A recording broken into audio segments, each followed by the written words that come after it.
اگر صدیق اکبر کی بات ہو اور ہجرت کی بات نہ ہو، اس سفر کی بات نہ ہو، تو بات ہی ادھوری رہ جاتی ہے۔ نبی پاک علیہ السلام کو جب ہجرت کا حکم دیا گیا نا، تو صدیق اکبر کے پاس نبی پاک تشریف لائے اور فرمایا ابو بکر مجھے ہجرت کی اجازت مل گئی ہے۔ کہتے حضور کیا میں آپ کا رفیق سفر بن سکتا ہوں؟ نبی پاک نے فرمایا ہاں ابو بکر تم میرے رفیق سفر ہو۔ اب آپ خوشی کے مارے رونے لگے۔ حضرت عائشہ صدیقہ فرماتی میں نے زندگی میں پہلی بار دیکھا کہ کوئی خوشی کے مارے بھی روتا ہے۔ اب یہ سفر شروع ہوا، مگر یہ خوف کا سفر تھا، بتانا نہیں تھا کسی کو۔ رات کو سفر کے لیے گئے، نبی پاک آج کے حساب سے جدہ کی طرف گئے، یعنی ایک ایسا راستہ اختیار کرنا تھا کہ جو دوسروں کو پتہ نہ ہو، نارمل راستہ نہیں تھا۔ اچھا وہاں سے ہوتے ہوئے اس سے پہلے غار ثور میں چلے گئے۔ اب غار ثور جو نہیں گئے ان کو تو نہیں پتا، آج بھی مشکل ہے۔ اب نبی پاک علیہ السلام جب اس غار کی طرف جا رہے ہیں تو صدیق اکبر عرض کرتے ہیں کہ حضور آپ میرے کاندھے پہ تشریف لے آئے۔ یقین کریں آج کے دور میں اکیلے چڑھنا آسان نہیں ہے۔ نبی پاک کو کاندھے پہ سوار کیا کہ کہیں آقا کے قدموں میں کانٹے نہ لگ جائیں۔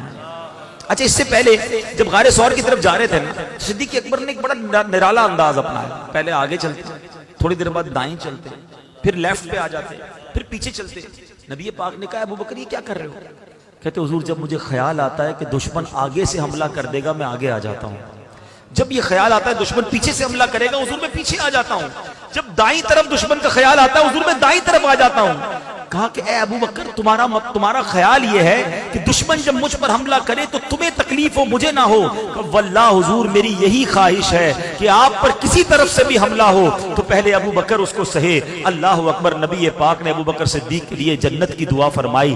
اب جب پہاڑ پر چڑھنے کا وقت آیا صدیق اکبر نے کاندھوں پہ اٹھایا، اوپر جاتے ہیں۔ غار کے اندر جانے سے پہلے، غار ویسے ہی بڑا خوفناک ہوتا ہے، نہ جانے کتنے جانور اندر پہلے سے موجود ہوں، کہ صدیق اکبر نے کیسے مزے لوٹے۔ وہ واقعی ایسا غار ہے کہ اگر دو بندے بیٹھ جائیں تو پیر سے پیر ٹکراتا ہے، سانس سے سانس ٹکرا رہی ہے۔ اتنی چھوٹی سی جگہ ہے، 3 دن اور 3 راتیں اللہ کے حبیب کے ساتھ ہیں۔ مگر سنو کیا کیا آپ نے، آپ اندر گئے، غار کو صاف کیا، محبوب کی آمد ہے، گویا تیاری کر رہے ہیں۔ دیکھا بہت سارے سوراخ ہیں، اپنی چادر کے ٹکڑے کیے، ہر سوراخ میں اپنی چادر کا ٹکڑا ڈالا، 1-2 سوراخ باقی رہ گئے، اپنا پیر رکھ دیا کہ حضور تشریف لائیں۔ طویل واقعہ ہے، نبی پاک تھک چکے تھے، آرام فرمائیے۔ آقا نے صدیق اکبر رضی اللہ عنہ کی گود میں آرام فرمایا، اور اب سانپ ہے، جو بھی دیدار مصطفیٰ چاہتا ہے، بڑی کوشش کی کہ صدیق اکبر انگوٹھا ہٹا لے، آپ نے انگوٹھا نہ ہٹایا، اور اب حضرت صدیق اکبر کے انگوٹھے پر وہ سانپ کاٹتا ہے، زہر ہے۔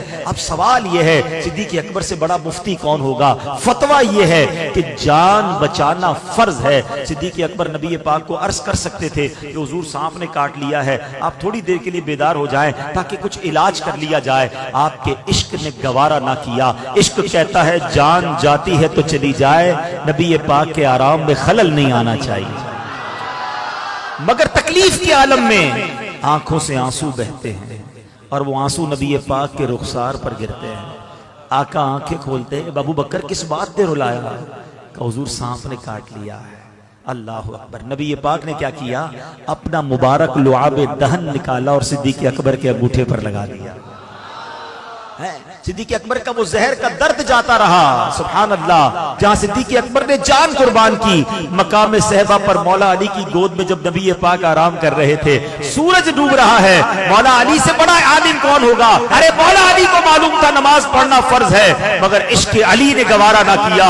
نماز جاتی ہے تو جائے، محبوب کے آرام میں خلل نہیں پڑنا چاہیے۔ پیارے آقا کی آنکھ کھلی، چہرہ افسردہ ہے۔ اے علی کیوں افسردہ ہو؟ عرض کرتے حضور جب سے ایمان لایا ہوں علی کی کوئی نماز قضا نہیں ہوئی۔ حضور آج سورج ڈوب گیا ہے، عصر قضا ہو گئی ہے۔ اللہ کے حبیب نے ہاتھ اٹھائے، ہاتھ کیا اٹھنے تھے، سورج کو واپس پلٹا دیا۔ پھر عصر کا وقت آتا ہے، پھر مولا علی نماز پڑھتے ہیں۔ یہ 2 عظیم واقعات ہیں، 2 سب سے بڑے ہم کہہ سکتے مفتیوں کے واقعات ہیں۔ اعلیٰ حضرت کا قلم کیسے خاموش رہ سکتا ہے؟ اعلیٰ حضرت سے سوال ہوا کہ حضور ذرا یہ بتائیے، جان بچانا فرض، کتابوں میں تو یہ لکھا ہے، نماز پڑھنا فرض، سب سے اولین فرض، یہ دونوں نے کیا کیا؟ ایک نے جان خطرے میں ڈال دی، ایک نے نماز جانے دی۔ اچھا یہاں ان لوگوں کے لیے بھی جواب ہے جو کہتے بتاؤ کدھر لکھا ہے؟ ہاں حوالہ پیش کرو۔ او اللہ کے بندو، عشق کی باتیں دلوں میں لکھی جاتی ہیں، کون سی کتاب میں لکھا تھا کہ ابو بکر صدیق جان نہ بچاتے؟ کدھر مسئلہ لکھا تھا کہ مولا علی نماز قضا کرتے؟